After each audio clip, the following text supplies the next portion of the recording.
نحمده ونصلي على رسوله الكريم اما بعد عن انس بن مالك رضي الله تعالى عنه قال قال رسول الله صلى الله عليه وسلم لا يؤمن احدكم حتى اكون احب اليه من ولده ووالده والناس اجمعين او كما قال عليه الصلاة والسلام رواه النسائی۔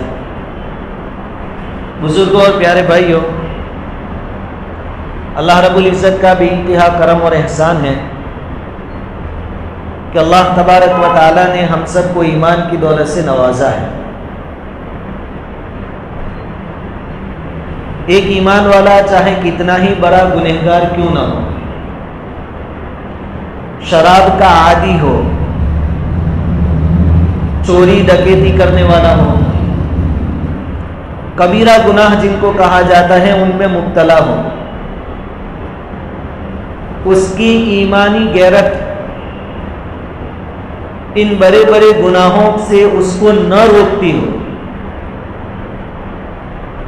اس کے باوجود ایسا گنہگار ایمان والا بھی، ایسا کمزور ایمان والا مسلمان بھی جب بات آتی ہے نبی کریم صلی اللہ علیہ وسلم کی شان میں گستاخی کی، تو ایسا کمزور ایمان والا مسلمان مومن نبی کریم صلی اللہ علیہ وسلم کی شان میں گستاخی کو برداشت نہیں کر سکتا، چاہے بے نمازی ہے، چاہے جوا کھیلنے کا عادی ہے، شرابی ہے، کبابی ہے، سود کھاتا ہے، لیکن جہاں بات ناموس رسالت کی آئے گی، نبی کریم صلی اللہ علیہ وسلم کی شان میں گستاخی کی آئے گی، تو اس کی ایمانی غیرت جوش میں آئے گی۔ یہ ہوتے ہیں ایمان والے۔ اتنا ایمان والوں کا نبی کریم صلی اللہ علیہ وسلم کے ساتھ تعلق ہے، اور ایک ایمان والا نبی کریم صلی اللہ علیہ وسلم کے خاطر، آپ کی ناموس کی حفاظت کے خاطر اپنا سب کچھ قربان کر سکتا ہے، اپنی جان بھی داؤ پر لگا سکتا ہے، اپنا مال بھی داؤ پر لگا سکتا ہے، ہر چیز قربان کر سکتا ہے۔ امت محمدیہ یہودیوں کی طرح نہیں ہے کہ جن کو حضرت موسیٰ علیہ السلام نے جب کہا کہ اللہ کا حکم ہے فلاں بستی والوں سے ہمیں جہاد کرنا ہے، ہمارے ساتھ چلو، اس وقت یہودیوں نے کیا کہا تھا؟ بنو اسرائیل، انہوں نے اس وقت یہ کہا تھا اذهب انت وربک فقاتلا انا ہاہنا قاعدون، کہ موسیٰ تو اور تیرا رب دونوں جاؤ، دونوں جہاد کرو، اور جب فتح ملے تو ہمیں خبر دینا، وہاں تک ہم یہاں بیٹھتے ہیں، ہم جہاد میں نہیں آئیں گے۔ یعنی بنی اسرائیل کا اتنا تعلق نہیں تھا اپنے نبی کے ساتھ کہ نبی کے حکم پر اپنی جان مال سب کچھ داؤ پر لگا دیتے، اتنا تعلق ان کا نہیں تھا، الا ماشاءاللہ چند افراد ہوں گے۔ عیسائیوں کے کہنے کے مطابق حضرت عیسیٰ علیہ السلام کو سولی دے دی گئی، سولی پر چڑھا دیا گیا، حالانکہ قرآن اس سے منع کرتا ہے۔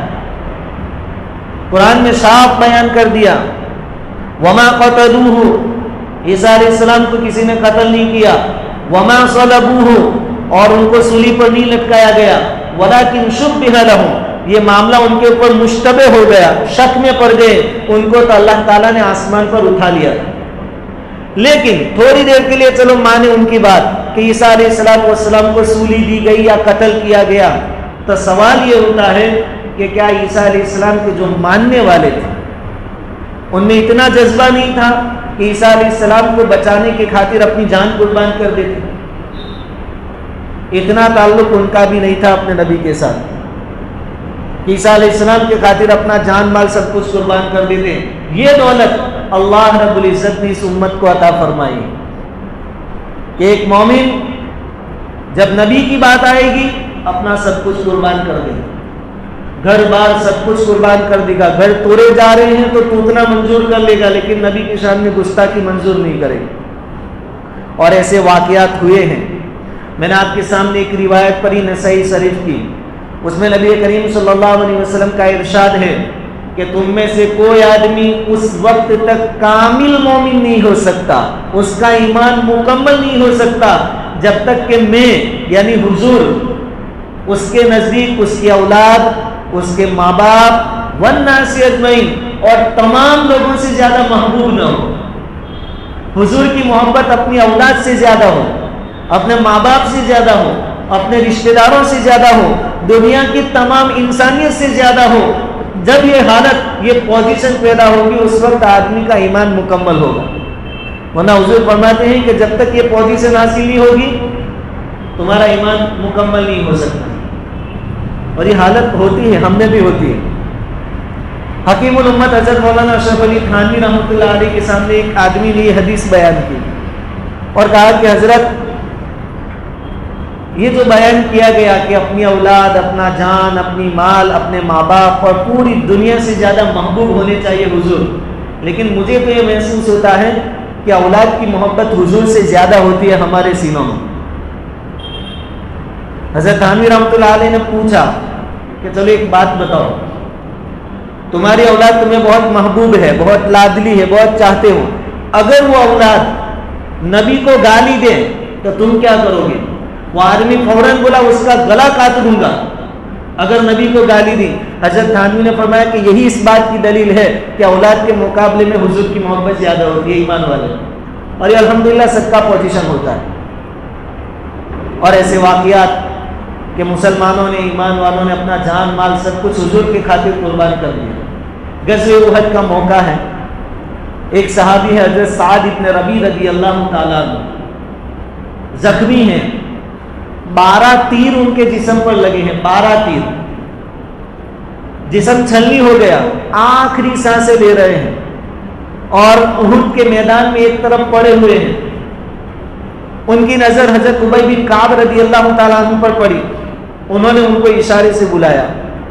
حضرت ابی جب ان کے قریب گئے تو وہ سعد ابن ربیع جو آخری سانسیں لے رہے ہیں، وہ جانتے ہیں کہ میں دنیا سے جا رہا ہوں، میرا آخری وقت ہے، اور آخری وقت میں انسان اپنی بیوی بچوں کو یاد کرتا ہے، اپنے ماں باپ کو یاد کرتا ہے، اپنے گھر والوں کو یاد کرتا ہے، لیکن قربان جائیے صحابی رضی اللہ تعالیٰ عنہ پر آخری وقت میں انہوں نے حضرت ابی بن کعب سے کہا کہ ابی جب حضور کی خدمت میں حاضر ہو تو میرا سلام کہنا۔ بیوی بچوں کو سلام نہیں کہلوا رہے، حضور کو کہلوا رہے۔ اس بات کی دلیل ہے کہ حضور سب سے زیادہ محبوب ہوتے ہیں۔ کہا کہ حضور سے سلام کہنا اور میری پوزیشن جو ہے وہ بیان کر دینا کہ میں زخمی ہوں اور آخری وقت ہے میرا، اور آگے فرمایا کہ ابی میری قوم کے پاس جانا اور ان سے بھی کہنا کہ جب تک تم میں سے ایک آدمی بھی موجود ہے، زندہ ہے، اور اسی پوزیشن میں حضور کو قتل کر دیا گیا، تو یاد رکھنا جو زندہ ہے اللہ کے سامنے ان کا کوئی عذر قبول نہیں ہوگا، کوئی معذرت قبول نہیں ہوگی۔ حضور تک بات پہنچنے سے پہلے تم سب تک بات پہنچنی چاہیے۔ حضور کو خروچ آئے اس سے پہلے تم اپنی جانیں دے دینا، لیکن حضور پر ایک خروچ بھی آنے مت دینا۔ اگر کوئی زندہ رہا اور اس کی موجودگی میں حضور قتل کر دیے گئے، شہید کر دیے گئے، تو یاد رکھنا اللہ تعالیٰ کوئی عذر قبول نہیں کرے گا۔ یہ ہے جان اور مال سے زیادہ حضور کی محبت ایمان والوں۔ حضرت زید بن دسنا رضی اللہ تعالیٰ عنہ، بارہا نام سنتے ہیں، غزوہ بدر کے موقع پر مشرکین کو بہت مار پڑی، پٹائی ہوئی، بہت سارے ان کے قتل کر دیے گئے، تو اپنے مقتولین کا بدلہ ان کو لینا تھا، انتقام لینا تھا، اس لیے وہ فراق میں تھے، توڑ میں لگے ہوئے تھے کہ کوئی مسلمان ہاتھ آ جائے۔ حضرت زید رضی اللہ تعالیٰ عنہ ان کے ہاتھ آ گئے، اب آخری وقت ہے، حضرت زید رضی اللہ تعالیٰ عنہ کو سولی پر چڑھانے والے ہیں۔ آخری وقت میں ایک آدمی نے پوچھا کہ زید اللہ کا واسطہ دیتا ہوں جھوٹ مت بولنا، سچ سچ بتانا۔ آخری وقت میں آدمی حقیقت بیان کر دیتا ہے، جھوٹ نہیں بولتا، اور یہ تو صحابی ہے، ویسے بھی جھوٹ نہیں بول سکتے۔ زید اللہ کا واسطہ دیتا ہوں سچ بتانا، اگر تمہاری جگہ تمہارے نبی ہمارے ہاتھ میں ہوتے اور تم اپنے بیوی بچوں کے ساتھ اطمینان کے ساتھ ہوتے، تم ایسا چاہتے ہو؟ تم ایسا چاہتے ہو کہ تمہاری جگہ تمہارے نبی ہوتے جن کو ہم قتل کر دیتے اور تم اطمینان کے ساتھ اپنی زندگی گزارتے، ایسا پسند کرتے ہو؟ فوراً حضرت زید رضی اللہ تعالیٰ عنہ نے جواب دیا، خدا کی قسم مجھے تو یہ بات بھی پسند نہیں ہے کہ حضور کو کوئی کانٹا چبھے اور اس کی وجہ سے حضور کو درد ہو اور میں اپنے گھر میں اپنے بیوی بچوں کے ساتھ اطمینان کے ساتھ زندگی گزاروں۔ ہم تو حضور کی اتنا درد اور اتنی تکلیف بھی برداشت کرنے کے لیے تیار نہیں۔ اسی لیے صحابہ کرام بار بار حضور سے کہتے تھے بی ابی و امی انت، حضور ہمارے ماں باپ آپ پر قربان، اور واقعی صحابہ کرام نے قربان کر کے دکھایا، اپنا خاندان بھی قربان کیا، بیوی بچے بھی قربان کیے، خود کا جان مال سب کچھ داؤ پر لگا۔ یہ ہے ایک ایمان والے کے نزدیک حضور صلی اللہ علیہ وسلم کی محبت، حضور کی عظمت، حضور سے تعلق، حضور سے لگاؤ۔ قبیلہ بنو دینار ایک قبیلہ تھا، غزوہ احد میں ان کے مجاہدین بھی شامل تھے۔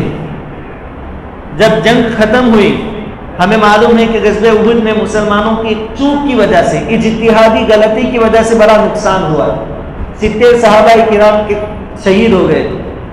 جنگ ختم ہوا، قبیلہ بنو دینار کی ایک عورت آئی، اس جنگ کے اندر اس عورت کا شوہر بھی شامل تھا، اس عورت کا باپ بھی تھا، اس عورت کی اولاد بھی موجود تھی۔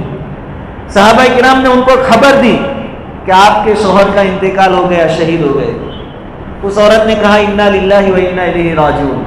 اب شوہر جس کا شہید ہو جائے، مر جائے، اس کی تو دنیا اجڑ جاتی، آدمی بھان بھول جاتا ہے، زندگی کا سہارا چلا گیا، لیکن عورت کو کوئی فرق نہیں پڑا۔ پھر تھوڑی دیر کے بعد اس سے کہا گیا کہ تمہارے والد صاحب جو تھے وہ بھی شہید ہو گئے۔ عورت نے پھر کہا انا للہ و انا الیہ راجعون۔ باپ کی موت بھی آدمی کو بڑی پریشان کر دیتی۔ تھوڑی دیر کے بعد ان سے کہا گیا آپ کا بیٹا بھی شہید ہو گیا۔ وہ عورت کہنے لگی انا للہ و انا الیہ راجعون، پھر کہنے لگی کہ یہ سب تو ٹھیک ہے کہ میرا باپ شہید ہو گیا، شوہر شہید ہو گیا، لڑکا شہید ہو گیا، لیکن حضور کی کیا حالت ہے وہ بتاؤ۔ بھلا ایسے وقت میں آدمی کو دوسروں کا کہاں خیال رہتا ہے، اور وہ تو عورت جس کا سنسار اجڑ گیا، سب کچھ ختم ہو گیا، لیکن اس وقت بھی وہ پوچھتی ہیں کہ حضور کے بارے میں بتاؤ کیا حال ہے۔ صحابہ کرام نے فرمایا کہ اللہ کا شکر ہے حضور صلی اللہ علیہ وسلم زندہ ہے، کیونکہ غزوہ احد کے موقع پر مشرکین نے افواہ لگائی تھی، افواہ اڑائی تھی، جھوٹ پھیلایا تھا کہ حضور بھی شہید ہو گئے۔ جب عورت نے سنا کہ حضور زندہ ہے، کہنے لگی کہ مجھے حضور کا دیدار کرا دو۔ صحابہ کرام نے دور سے بتایا کہ وہ حضور صحیح سلامت موجود ہے صلی اللہ علیہ وسلم۔ عورت کہنے لگی کہ بس حضور زندہ ہے تو اس کے آگے دوسرے تمام غم ہیچ ہے، کچھ بھی نہیں۔ حضور زندہ ہے، بس کوئی غم مجھے پریشان نہیں کر سکتا۔ یہ ہے ایمان والے کی محبت، اپنی جان مال اولاد سب سے زیادہ حضور کے ساتھ، اور یہ جذبات ہمارے اندر بھی اللہ رب العزت نے رکھے ہیں۔ یہ واقعات جو 3 سنائے، حضرت زید کا، یہ عورت کا، اور حضرت سعد بن ربیع کا، یہ تو صحابہ کرام تھے رضوان اللہ تعالی علیہم اجمعین۔ آج کے دور میں ہم کیا کہتے ہیں کہ اب وہ ایمان نہیں رہا، مسلمان باقی نہیں رہا۔ لیکن گزشتہ ہفتے کی بات، جھارکھنڈ کے رانچی میں حضور صلی اللہ علیہ وسلم کی شان میں جو گستاخی کی گئی، اس کے خلاف احتجاج ہو رہا تھا، ریلی نکالی گئی تھی، مسلمان اطمینان کے ساتھ احتجاج کر رہے تھے۔ آج کے دور کی بات، اگلے ہفتے کی بات، ایمانی جذبہ حضور کے ساتھ تعلق موجود ہے، اس کی دلیل ان احتجاج کرنے والوں میں ایک نوجوان لڑکا تھا، نوجوان، اس کا نام مدثر تھا، اور اپنی ماں کا ایک لوٹا بیٹا تھا، دوسری اولاد نہیں تھی، وہ بھی احتجاج میں شامل تھا، اور اس کی زبان سے الفاظ ذکر رہے تھے اسلام زندہ باد۔ بس اس کا اسلام زندہ باد بولنا تھا کہ اس کو گولی لگی، اور وہ مدثر شہید ہو گیا۔ شہید ہونے کے بعد جس ماں نے اپنا ایک لوٹا لڑکا کھویا ہو، اس کا حال کیا ہوگا وہی جانتی ہے، کیسے صبر آیا ہوگا وہی جانتی ہے۔ کچھ دنوں کے بعد اس کی ماں کا انٹرویو لیا گیا، اس سے بات چیت کی گئی میڈیا کے ذریعے۔ قربان جائیے ایسی ماؤں پر، آج بھی موجود ہے۔ اس کی ماں نے میڈیا والوں سے کہا کہ مجھے اپنے بیٹے پر فخر ہے کہ وہ نبی کریم صلی اللہ علیہ وسلم کی شان کے واسطے قربان ہو گیا، مجھے فخر ہے۔ اور وہ عورت کہہ رہی ہے کہ میرے بیٹے کے آخری الفاظ تھے اسلام زندہ باد. عورت کہہ رہی ہے اسلام کل بھی زندہ باد تھا, آج بھی زندہ باد ہے اور ہمیشہ زندہ باد رہے گا انشاءاللہ. تو آج بھی ایک ایمان والا چاہے کتنا ہی گنہگار ہو, کتنی ہی برائیوں میں مبتلا ہو, نہیں ہونا چاہیے, لیکن ہے پھر بھی حضور کے ساتھ جو اس کا تعلق ہے وہ ابھی کم نہیں ہوا, ختم نہیں ہوا ہے. مکانات توڑے جا رہے ہیں لیکن صبر سے کام کر رہے ہیں. بس آج کے دور میں اسی کی ضرورت ہے, ہم صبر کے ساتھ ایمان پر جمے رہیں. یہی وہ چیزیں ہیں جس کے بارے میں قرآن نے کہا ہے وَلَنَبْلُوَنَّكُمْ بِشَيْءٍ مِّنَ الْخَوْفِ وَالْجُوعِ وَنَقْصٍ مِّنَ الْأَمْوَالِ وَالْأَنفُسِ وَالثَّمَرَاتِ, کہ ہم تمہیں آزمائیں گے, کبھی اولاد کے ذریعے, کبھی کھیتی باڑی اور پھل فروٹ کے ذریعے, کبھی روزی کے ذریعے ہم آزمائیں گے, پھر ہم دیکھیں گے کہ تم صبر کرتے ہو یا نہیں. ایک عورت کے الفاظ تو یہ ہوں کہ ایسے لاکھوں بیٹے حضور کی شان پر قربان, اور مجھے فخر ہے کہ وہ قربان ہوا حضور کی شان کے خاطر. جب عورت کے یہ جذبات ہیں تو ابھی بھی ایمان والوں میں رمق باقی ہے, زندگی ایمان کی چنگاری ہمارے سینوں میں باقی ہے. ضرورت ہے اس کو ہوا دینے کی کہ نبی کریم صلی اللہ علیہ وسلم کے واسطے ہم اپنا سب کچھ قربان کرنے والے بن جائیں. یہ جذبات ہمارے اندر پیدا کریں. حضور کی شان کے خاطر ہم تھوڑی سی کوشش کریں گے, انشاءاللہ تعالی زندگی بھر کے گناہ اللہ تعالی معاف فرما دے. تھوڑی سی کوشش پر, تھوڑی سی قربانی پر بھی اللہ رب العزت ہمارے گناہ معاف فرما دے. ہمیں کیا کرنا ہے؟ صبر کے ساتھ کام لینا ہے. لیکن حضور کی جو سنتیں ہیں, حضور کی جو تعلیمات ہے, وہ دنیا والوں کے سامنے پیش کرنا ہے. جن لوگوں کے ہم آج تک نقل کرتے رہے, لباس کے اعتبار سے, فیشن کے اعتبار سے, چہرے مہرے کے اعتبار سے, وہ لوگ کھل کر ہماری دشمنی پر اتر آئے ہیں. اب ہمیں ہماری گاڑی کی پتری چینج کرنے کی ضرورت ہے, اور یہ احساس پیدا کرنے کی ضرورت ہے کہ ان کے پیچھے چل کر ہم نے بہت نقصان اٹھایا. یہ تو آستین کے سانپ تھے, یہ تو ہمارے دشمن تھے, یہ تو اسلام کے دشمن ہیں. ہماری کامیابی نبی کریم صلی اللہ علیہ وسلم کے طریقوں پر ہے. ہمیں واپس لوٹنے کی ضرورت ہے 1400 سال پہلے کی زندگی پر. حضور کی ایک ایک سنت کو اپنی زندگیوں میں لانے اور اپنانے کی ضرورت ہے, اور اسی میں ہماری کامیابی ہے. ہم ایسے شریعت اور سنت کے پابند بن جائے کہ بس لوگوں کو یقین ہو جائے کہ مسلمان سب کچھ قربان کر سکتا ہے لیکن اپنے نبی کے طریقے نہیں چھوڑ سکتا. حضرت زید رضی اللہ تعالیٰ عنہ کو جب پھانسی دے رہے تھے, اس وقت جب پوچھا گیا کہ آپ یہ چاہتے ہیں کہ آپ کی جگہ آپ کے نبی ہوتے اور آپ گھر پہ ہوتے اور ہم نبی کو پھانسی دے دیتے, قتل کر دیتے نعوذ باللہ, اس وقت انہوں نے کہا تھا کہ ہم تو یہ بھی نہیں چاہتے کہ حضور کو کانٹا چبھے اور ہم اطمینان سے گھروں پر بیٹھے رہیں. اس وقت ابو جہل نے کہا تھا کہ خدا کی قسم محمد کے ساتھ ہی جتنی ان کے ساتھ محبت کرتے ہیں, کسی اور کو اتنی محبت کرنے والا میں نے نہیں دیکھا. کسی اور کو میں نے نہیں دیکھا کہ جو اپنے نبی کے ساتھ یا اپنے متعلقین کے ساتھ اتنی محبت کرتے ہوں. آج یہ بات, یہ الفاظ وہ اپنی زبان سے کہیں, ایسا ہمیں بننے کی ضرورت ہے کہ لوگ کہنے پر مجبور ہو جائے کہ خدا کی قسم مسلمان سب کچھ قربان کر سکتے ہیں, لوٹا سکتے ہیں, لیکن اپنے نبی کی شان کے اندر گستاخی برداشت نہیں کر سکتے اور اپنے نبی کے طریقوں کو بالکل نہیں چھوڑ سکتے. اور نبی کے طریقوں پر چل کر آخرت کی کامیابی تو ہے ہی ہے, دنیا میں بھی بہت سکون ہے, بہت سکون اللہ رب العزت نے رکھا ہے, بہت سکون رکھا ہے. ایک سنت حضور کا فرمان, نکاح کو سادگی کے ساتھ کرو. ان اعظم النکاح ایسرها مؤونۃ او کما قال علیہ الصلوۃ والسلام, کہ سب سے زیادہ برکت اس نکاح میں ہوتا ہے جو بالکل سادگی کے ساتھ کیا جائے. آپ اس سنت کو ہی عمل کر کے دیکھ لیں کتنا سکون ہے. آپ کو تو پہلے اگر سنت پر عمل کرنے جائیں گے, ارادہ کریں گے, تو 4-5 لاکھ روپے جمع کرنے کا ٹینشن ہی ختم ہو جائے.